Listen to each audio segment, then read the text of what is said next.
Amis téléspectateurs, bienvenue à cette première édition de la journée. Passons au titre.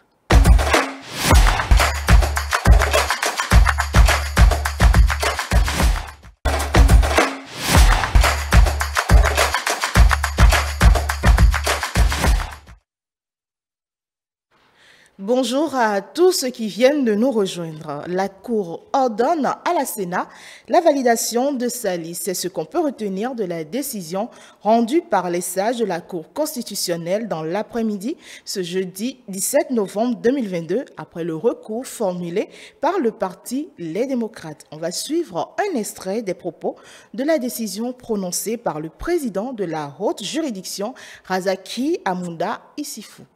À la barre, Éric Roundété, président du parti Les Démocrates, le représentant de la Sénat et le directeur général des impôts. Ils sont convoqués pour être écoutés suite au recours du parti Les Démocrates. La formation politique accuse l'administration fiscale d'être à l'origine des dossiers non à jour et de ne pas permettre convenablement d'obtenir leur récépissé définitif. Le directeur général des impôts, dans sa déclaration, a laissé entendre qu'il a joué sa partition en délivrant aux demandeurs à jour le quitus fiscal.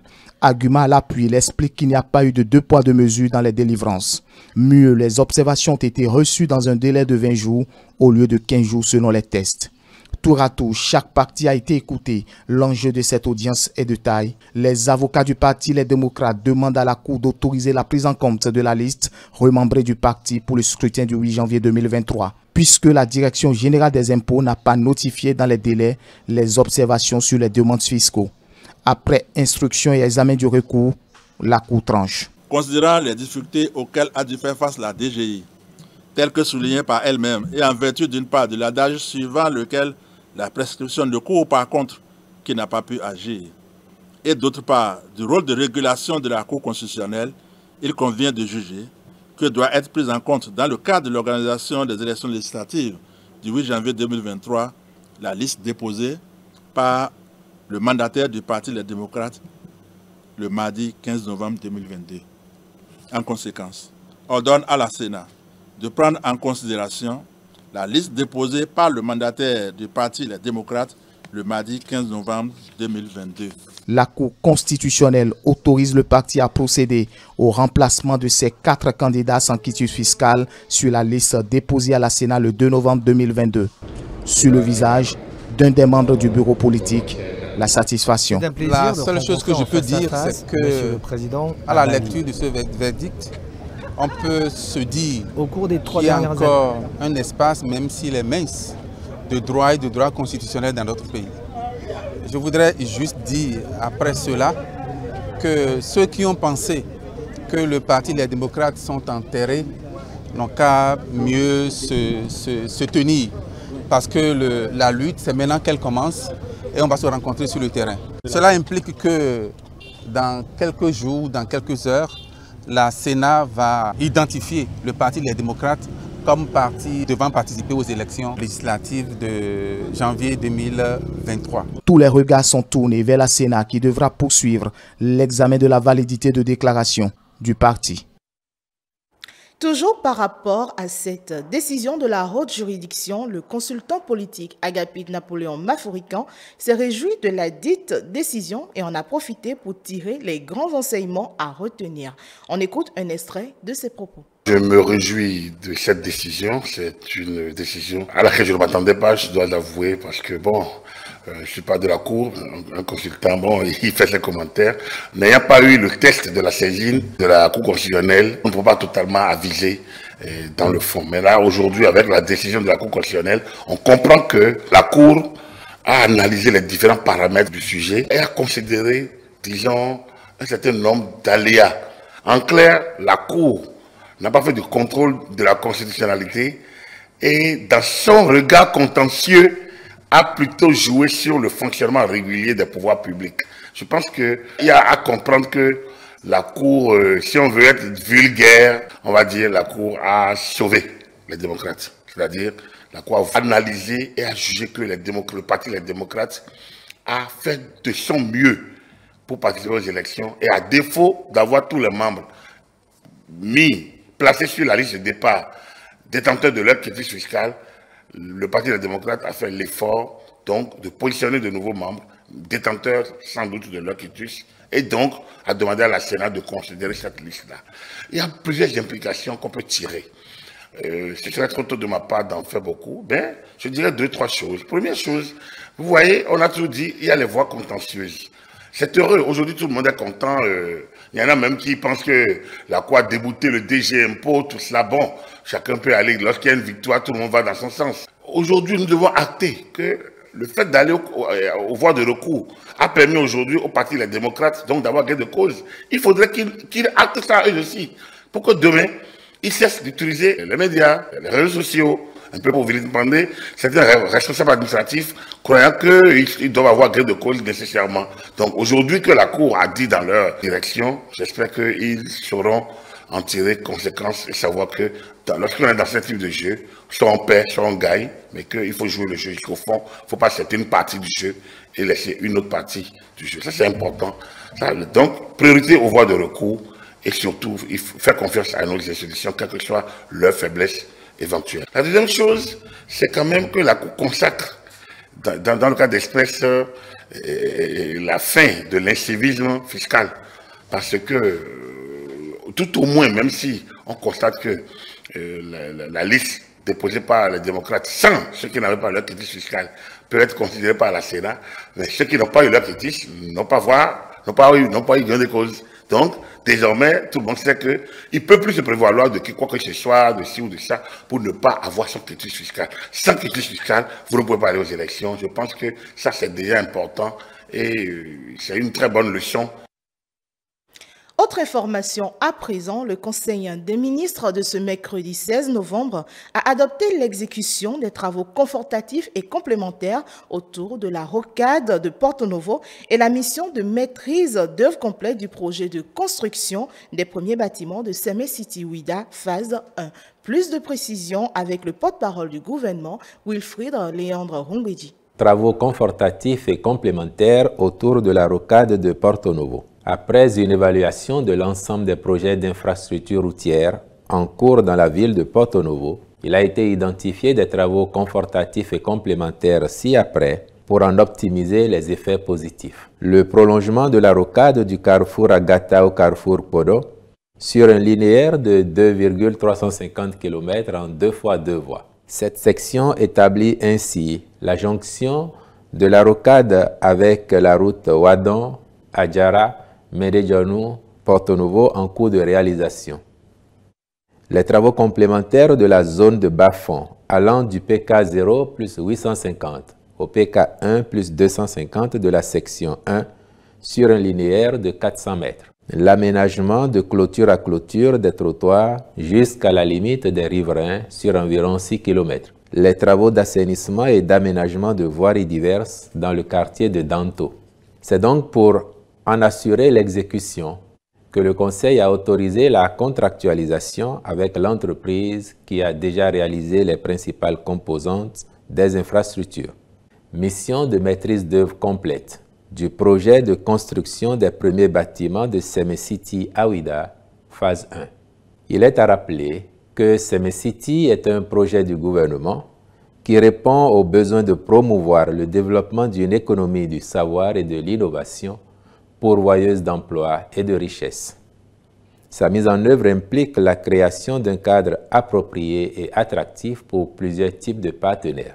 Ceux-ci concernent les écoles et universités, les laboratoires et centres de recherche et les incubateurs d'entreprises innovantes.